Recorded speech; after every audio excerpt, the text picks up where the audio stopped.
Welcome to আর রান্নাঘর। বন্ধুরা, গরম পড়ে গেছে এবং এখন গাছে গাছে শুধু কাঁচা আম দেখতে পাওয়া যাচ্ছে। আর আমার বাড়িতে প্রতিদিন কিছু না কিছু আমের রেসিপি হয়ই, কারণ আমি আবার টক খেতে একটু ভালোবাসি। তো আজকে রান্না করলাম আম পুটি। বাজার থেকে এসেছিলো পুঁটি মাছ। সেই পুঁটি মাছ ধুয়ে পরিষ্কার করে হলুদ, শুকনো লঙ্কার গুঁড়ো আর লবণ দিয়ে ভালো করে মাখিয়ে নিলাম। আমরা আবার কাঁচা পুঁটিটা একটু কমই খাই, কারণ পুঁটি মাছ একটু কাঁটা থাকে, সেই জন্য ভাবি যে ভেজে নিলে হয়তো কাঁটাটা ততটা মুখে লাগবে না। এবার ফ্রাইং প্যানে সর্ষের তেল গরম করে নিচ্ছি। আমি মাছ ভাজতে বেশিরভাগ সময় ফ্রাইং প্যান ইউজ করি, কারণ একসাথে অনেকগুলো মাছ ভাজা হয়ে যায়, যেটা কড়াইয়ে হয় না। তবে এই সমস্ত মাছগুলো আমার একবারে ভাজা হয়নি, দুবারে ভাজতে হয়েছিল। ছড়িয়ে ছড়িয়ে দিয়ে দিলাম। এবার চামচে করে আমি মাছগুলো উল্টে নিয়েছি। খুন্তি আর ব্যবহার করিনি, চামচেই হয়ে গেছিল।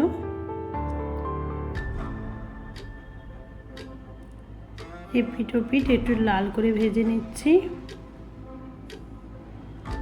ভাজা হয়ে গেছে। এবার মাছগুলো অন্য একটা পাত্রে তুলে নিলাম। আরেকবার মাছগুলো আমাকে ভাজতে হয়েছে, যতটা মাছ ছিল সেটা আর দেখাবো না। একেবারে মাছ ভেজে নিয়ে আমি ফিরে আসছি। দেখুন, মাছ ভাজা হয়ে গেছে। এবার কড়াই আমি সর্ষের তেল গরম করতে দিয়েছি। সেই সর্ষের তেলে 1 চামচ কালো জিরে, 4টে কাঁচা লঙ্কা চিড়ে দিয়ে দিলাম। এবার প্রায় আমি 4-5টা পেঁয়াজ কুচি করে নিয়েছিলাম, সেই পেঁয়াজ কুচিগুলো দিয়ে একটু লাল লাল করে ভেজে নিচ্ছি। এবার দিচ্ছি 1 চামচ রসুন বাটা আর 1 চামচ আদা বাটা। যেহেতু আমের টক, সেই জন্য রসুনটাও ব্যবহার করছি। স্বাদ মতো লবণ, 1 চামচ হলুদ গুঁড়ো, 1 চামচ জিরে গুঁড়ো আর 1 চামচ কাশ্মীরি লঙ্কার গুঁড়ো দিয়ে ভালো করে মশলাটা আমি কষিয়ে নেব।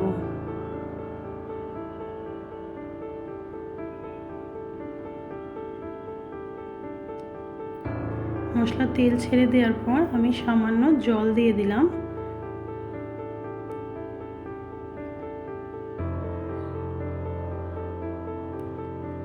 এবার জল দেওয়ার পর আমি কাঁচা আম কেটে রেখেছিলাম অর্ধেক মতো। বেশি আম দেব না, খুব বেশি টক ভালো লাগবে না, কিন্তু একটু টক টক হলে ভালো লাগবে। সেই কাঁচা আমগুলো আমি দিয়ে দিলাম।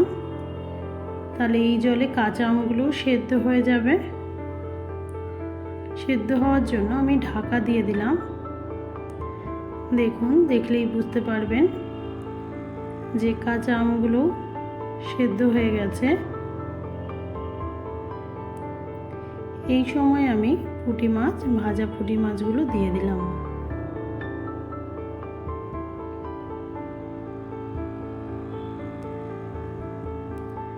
পুঁটি মাছগুলো দিয়ে একটু ভালো করে নাড়াচাড়া করে নিলাম। এই মোমেন্টে মনে হচ্ছে একটু জল লাগবে, তাই উপর থেকে একটু জল দিয়ে দিলাম, কারণ একদম শুকিয়ে গেছে।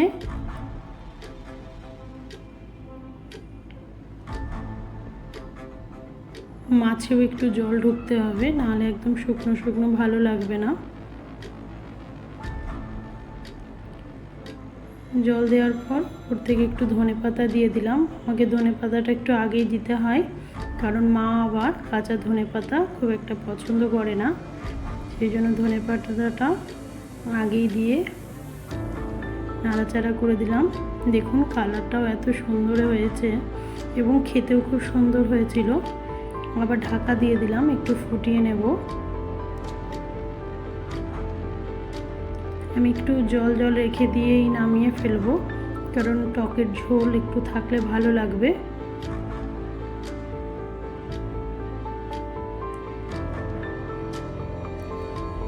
দেখুন, হয়ে এসছে আমার আম পুটি।